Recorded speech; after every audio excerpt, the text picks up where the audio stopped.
be showing you what's in this box. From the title you should already know that it's a knife collection video. I already made a video like this in Ukrainian recently, but I wanted to also make a video like this in English for my English viewers. So this will be a bit different because when I made the Ukrainian video I didn't have a box that I could show you, and I didn't store them all in one place. So for this kind of this will be like a more up-to-date knife collection video. And one last thing I wanted to say about this is that knives are tools, and as much as they can be used for violence, I do not condone that use. I more condone the use of knives as tools to help you with whatever task you are doing, whether it's opening packages or sharpening something, filing something, you know what I mean? Food preparation, etc.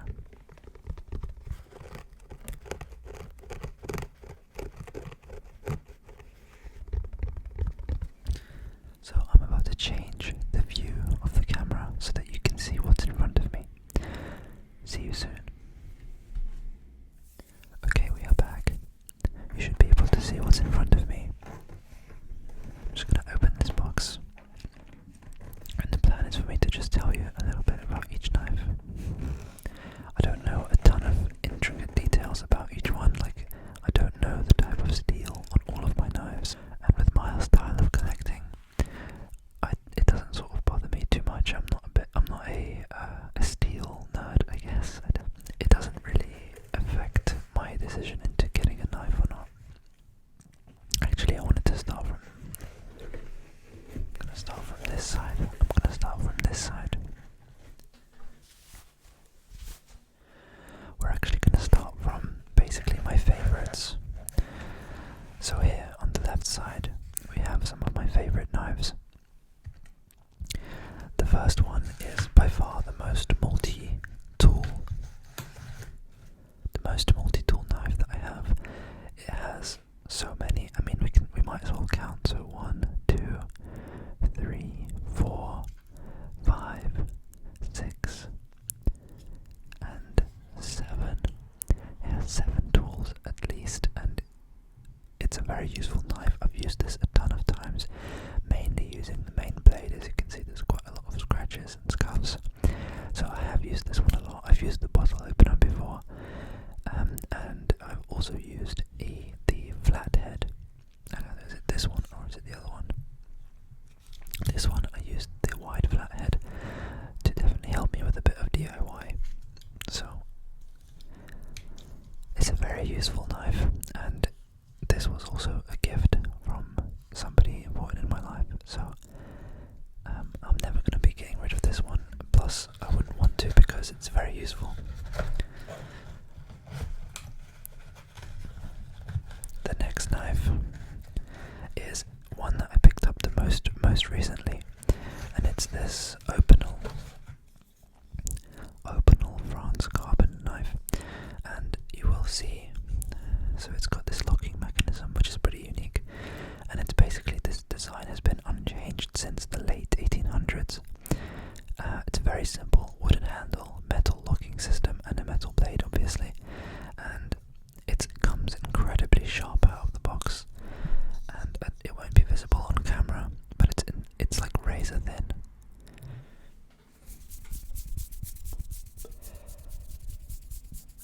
Sorry, I just needed to take a breath.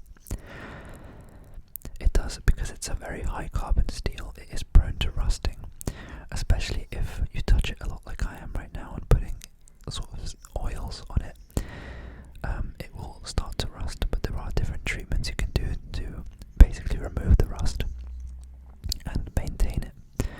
And I have been lazy, so I've not been doing it. This is also the Opinel number 7 in carbon. They also do it in inox steel. But basically the idea is, because it's a high carbon knife, it's really, really hard, which makes it much harder to sharpen. But it does sharpened for longer because it's much more hard, let's say. But it does make the maintenance a little bit harder if you do want to keep it sharp all the time. The next knife is this Civivi Damasco. It's a Civivi Elementum in Damasco steel. So Damasco steel is essentially when you weld together two different types of metal and you keep folding them over each other and then smashing them down and then folding them over and smashing them down, so you have this natural sort of wavy effect. It was quite a big trend in the knife world for a while, especially with these folding knives, and I did get this one for an amazing price from a UK brand called Bladeworks. They gave me a discount, so essentially I got this for half price, and it does have, so I'm able to open and close this with one hand. It has a really nice opening mechanism with these ceramic bearings in the middle, but it opens very sharply. I'll have to turn that down when I edit because it can be loud, but it's a very nice knife, and I've put this lanyard thing on it. I really like the look of this knife. It has this resin handle which is kind of see-through in some parts, and it has little flakes of silver, little metallic silver flakes. It's very nice to look at, in my opinion. This knife is made in China, if that's something that matters to you, but I don't think it really matters because it is made very well to a high standard. It was very sharp, and I did sharpen it some more. And if you are interested how I sharpen knives, it's not through those sharpeners that you might have seen in the kitchen where you like stroke it through two intersecting pieces of metal and then the ceramic one. I actually do it with a diamond stone, which means it's essentially just a very hard rough stone that you can, while maintaining an angle of the knife, you can sharpen it on both sides, and then I use a leather strop with a diamond micron paste to sharpen it further, to refine the apex. The apex, if you want to know, is basically where the two sides of the blade meet. Essentially it's the sharpest part of the knife. It's quite an interesting topic, and that's what actually got me quite into knives, is sharpening. The next knife was one of my first knives that kind of prompted me to start my collection. But this is the US made Leatherman tool. It's a classic. I think it's got a huge cult following, and for good reason. I've used these pliers so many times that you would not believe. Whenever I've had to drill a hole in the wall and put a wall plug in and they get stuck, these pliers are thin and strong enough for me to be able to get in there and pull them out. It also does have a file, it has a chisel, it has a Phillips screw, a Phillips screwdriver, it has bottle opener, it has little like pry tool, and of course it does have a knife, which I did sharpen, but admittedly Leatherman are known not to use the best kinds of steel up until recently, and it does not keep its edge for very long. But again, it is a soft steel, so it is very easy to sharpen again, so no problems there. There is also this kind of like leather working tool and these kind of flathead chisel type things, pry tools. There are also these flathead type things and a leather working tool alongside the knife. So that's the Leatherman. I don't know which exact version this is because all I can see from it is Leatherman tool Portland, USA Leatherman. I don't know, it doesn't actually see Fluke priority support. I'm sure you could look this up and find them, but there is so many different versions because they have been quite successful in gaining a following, so they have a lot of different models. So in this side I only have this one knife because this is kind of like, this is the larger knives, this is the more medium knives, and I don't have too many medium knives. So if I look here, this is another gift, and it's not a fancy knife or anything, it's a Anglo arms. It was bought in a fishing tackle shop, and the steel is also very soft and not super expensive, but it's a very nice convenient handle. I really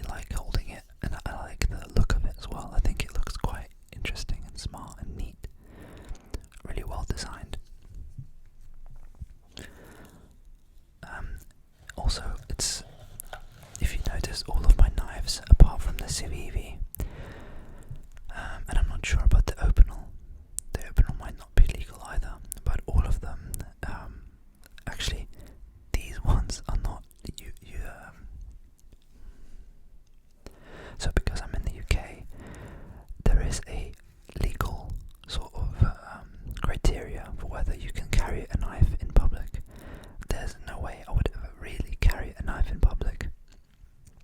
But if you're interested, the criteria is that the blade needs to be less than 3 inches in length, and it can't have a locking mechanism. Like for example, my Civivi has a liner lock, so there is like a piece of metal that sticks out that has to be pushed back for the knife to go back in. So that's a liner lock.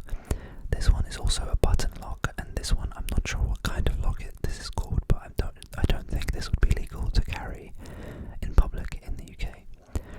Obviously, I can carry it for good reason, like if I'm going on a camping trip or some I don't know, some specific reason. But generally, I wouldn't be carrying knives like this in public. Even the smaller knives that I will show you, like this one or later ones, which would be technically legal to carry, I would never really do it just because I don't have a reason to. This is just mainly for collection purposes because they interest me, or if I'm actually using them to do some sort of DIY at home. But this is very rare. Very rare, very rare. So that was my medium knives. Then I've got these tiny knives. So this one was a gift. It was a very sentimental knife. It was a gift from my father-in-law. He carried this at work for around 30 years, and he basically brought it round to me once because he knew I got into knife sharpening, and he was like, "Could you sharpen this for me?" So I was like, "Yeah, of course." But then when I sharpened it, tried to give it to him, he said, "Yeah, it's yours now." So it was a very nice surprise of him to give it to me. I'll show it to you now. It's a Victorinox Swiss Army knife. So it's a very simple 2-blade knife. It has a short blade and a longer blade. This would be an example of a legal knife because it doesn't have any locking mechanism. It's just friction fit. So when it opens, it's held together by the tightness of the build, and you can just simply push it down with your hand to close it. Whereas, like when I showed you the Civivi, I couldn't close the knife without pushing a piece of metal kind of out of the way and then closing it. So, very nice gift. I think it's a very classy and I would say maybe a stylish knife, and I really like the age that it shows on the plastic. You can see all the all the scratches and imperfections in the resin. I really love this knife. The next one, it actually had a friend before, basically the exact same knife, but made entirely out of metal. So this is one I got on, I don't actually remember if it was eBay or if it was AliExpress or something like that. But this was an incredibly cheap knife, but it's actually one of my favorites for opening packages because of how small it is. A small knife for opening packages is much more useful because you don't actually want to pierce through and damage whatever's inside. So because it's short, you're able to get a lot of control and kind of cut just the right amount of depth into the package. Not to mention it's D2 steel, which is also a very hard steel that's harder to sharpen as a result, but it does stay very sharp for a long time, and it is still incredibly sharp, and it came sharp out of the box.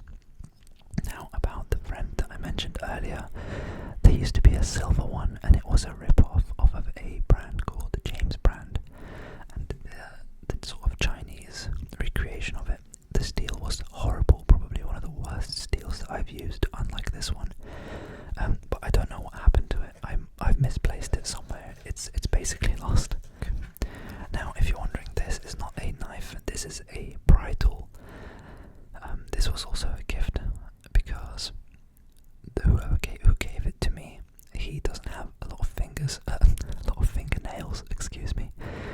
So he can't actually get into a lot of knives with his fingers. So he uses a pry tool to open them.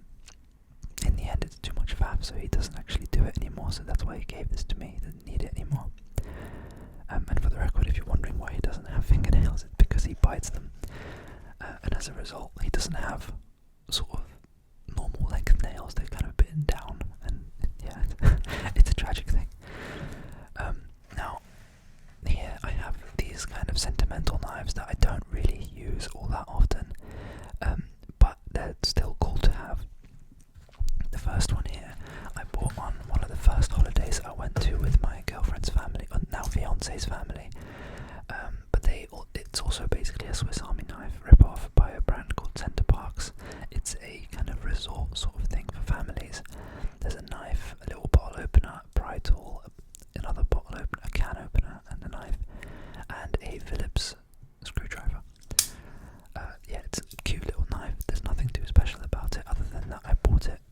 or souvenir.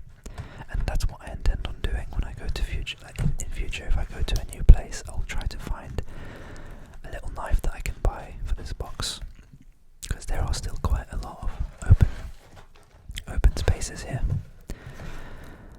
Now this one I'll go to next. It was also a gift, and it's from the same person that can't open it without a bridle. And it's like a bone. I think it's like a bone case.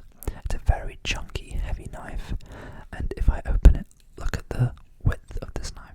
It's very thick. It's thicker than my finger. But you think this is thick? Wait till I show you the main knife. Look at this. Oh my goodness. This is a very, very, very thick knife. Excuse me. If you see, compared to my thumb and my finger, it takes like the width of 2 fingers to cover the blade. It's a very comfortable knife to hold because it's so large, and it is quite sharp. I'm not sure what the brand is. There is a inscribed sort of there's some inscribed letters. I'm not sure. It says R&R. If you know the brand, let me know. But yeah, close this one up.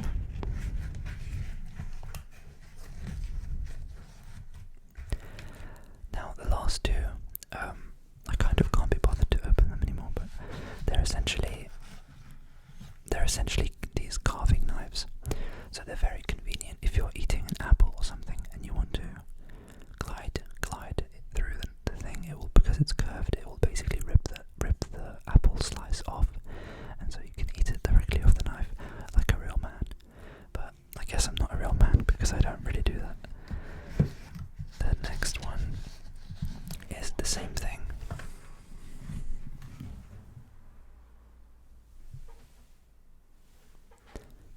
The next one is the same thing. The last one is also a carving knife, and this is an example of a liner lock.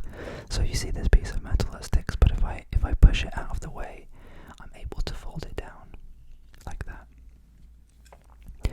From a brand called Marbles Quality Knives, also made in the US, fully metal housing, and it's got a little clip here that you can clip onto things, to your bag or to a keychain or something, but it's too big for a keychain in my opinion. So let me put this back.